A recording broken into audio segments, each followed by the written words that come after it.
Hello everyone, this is Mona to Mona. SBL PSL 2025 powered by SBL Bank.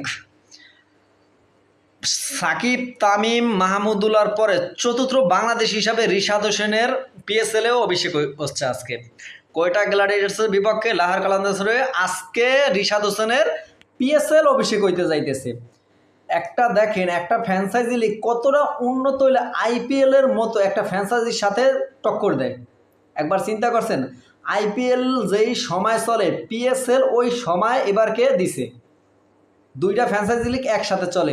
বিশ্বের কোনো cricket board, যেহেতু test খেলারও দেশ সংখ্যা 10টা, তারপরও আপনার যেহেতু বিশ্বের টি-20 লিগ হইতেছে প্রায় 12 থেকে 14টা, বাট কোনো দেশ ইন্ডিয়ার সাথে এই আইপিএলের সাথে কোনো ফ্র্যাঞ্চাইজি লিগ দেওয়ার সাহস করে না। একমাত্র পিএসএলে এই সাহসটা করছে। সেই পিএসএলে আজকে আমাদের লেগ স্পিনার রিশাদ হোসেনের অভিষেক হইতেছে।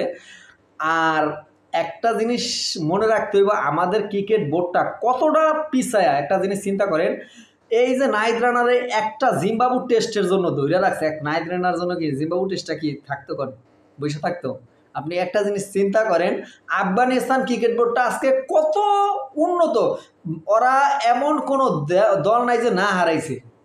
আফগানিস্তান ক্রিকেট বোর্ড এমন কোনো দল নাই যে না হারাইছে, শুধুমাত্র একমাত্র ইন্ডিয়ার বিপক্ষে ওরা এখনো কোনো জয় পায় নাই। বাট আফগানিস্তানে কতজন খেলোয়াড় আইপিএল খেলে, আর আমাদের কতজন খেলোয়াড় আইপিএল পিএসএল খেলে? কোন খালি এনওসির সমস্যা, শুধুমাত্র এনওসির সমস্যার কারণে এই ক্রিকেট বোর্ডটা আজকে এই অবস্থা। বাংলাদেশ ক্রিকেট বোর্ডটা একমাত্র এই যে দেখেন, আফগানিস্তান কিন্তু এনওসি বোর্ড কোনো কিছু ধরে রাখে না। নিউজিল্যান্ডের মতো ক্রিকেট বোর্ড, অস্ট্রেলিয়ার দেখেন অস্ট্রেলিয়ার চ্যাম্পিয়ন্স ট্রফিতে পাট কামিন্স, মিচেল স্টার্ক, হ্যাজেলউড, মার্কানা স্টাইনিস, তারপর হলোগা এক একজন আপনার হলোগা একজনও চ্যাম্পিয়ন্স ট্রফিতে ছিল না। বাট আইপিএল আসলে সবাই সুস্থ আইপিএল খেলতেছে, কিন্তু এনওসিতে সমস্যা। কারণ বিশ্ব মঞ্চে তারকাদের সাথে খেললে ওই এক্সপিরিয়েন্সটা হইবে, কিন্তু সেটা বাংলাদেশ ক্রিকেটের বোর্ডের ভিতরে নাই। এই জন্য বাংলাদেশ ক্রিকেট বোর্ড আমরা ওই যে 900 কোটি টাকা নিয়ে শুধু করি। আর বাংলাদেশ ক্রিকেটে ঘরোয়া লিগটা দেন কোন কান্ট্রিটা আপনার আইপিএল এর জন্য ওই লোক ধরে রাখছে, এনওসি ধরে রাখছে।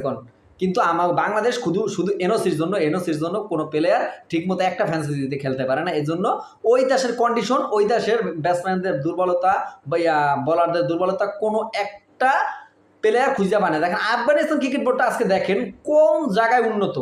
তাই আমাদের বিভিন্ন দেশে এই ফ্র্যাঞ্চাইজি লিগগুলোয় খেলতে দেওয়া উচিত।